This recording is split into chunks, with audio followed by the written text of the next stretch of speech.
Hello students, good morning to all of you. Myself Ranjay, science teacher of Harigain Public School, Gunapar.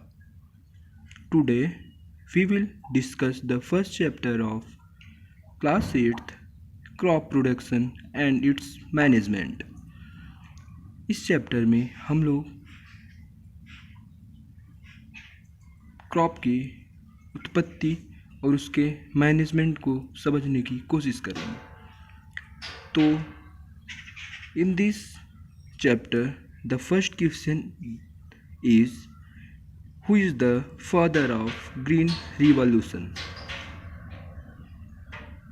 Green revolution के जनक कौन थे? तो इसमें दो father हैं. एक तो है father of green revolution is Norman E Borlaug. ये चीज़ आप लोग देख रहे होंगे. Father of green revolution is Norman E Borlaug. And the Indian father of green revolution is M.S. Swaminathan. By the help of green revolution,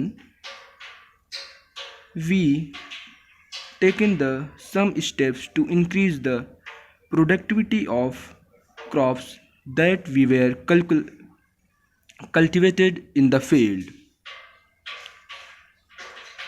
So, father of green revolution is Norman E. Borlaug. And Indian father of green revolution is M.S. Swaminathan. By the help of green revolution, we increase the food production by the 3 times. This green revolution is started in 1950.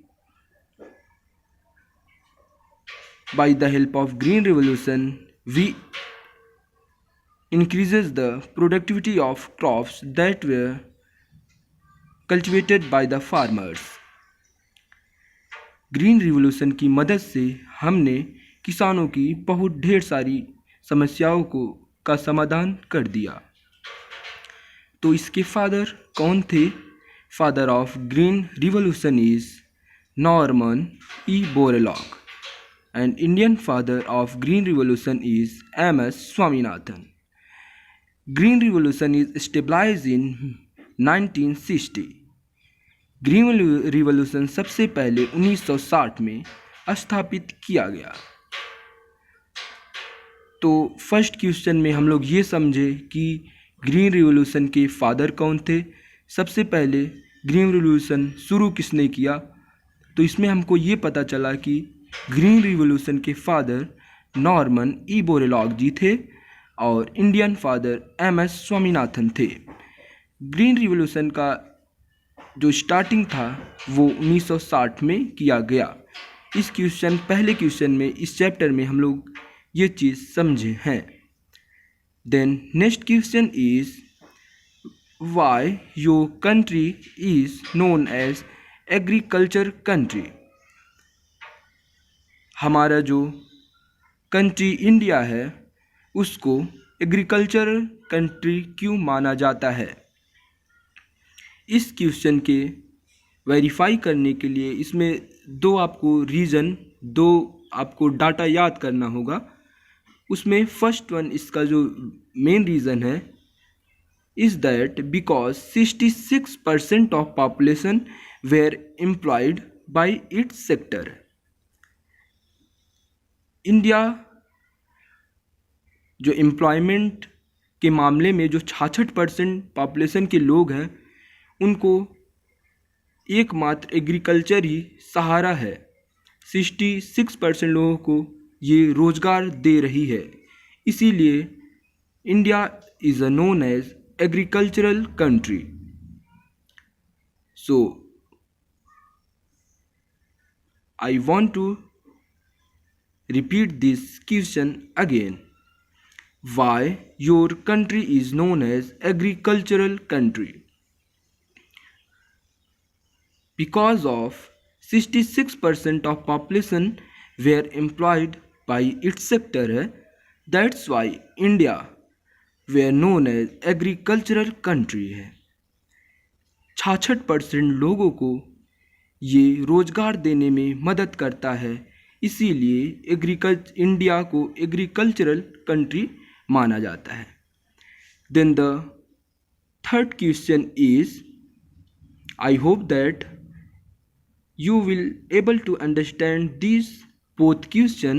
First one is the father of green revolution is Norman E. Borlaug and Indian father is M.S. Swaminathan. Second question is, why our country is known as agricultural country? Because 66% of population were employed by its sector है, that's why our country is known as agricultural country. Now the third and most important question is, how many variety crops were classified on the basis of season? Season के हिसाब से crops कितने types में, कितने प्रकार में बांटे जा सकते हैं? तो इसका आंसर है, on the basis off season, seasonal crops were classified into the 3 categories.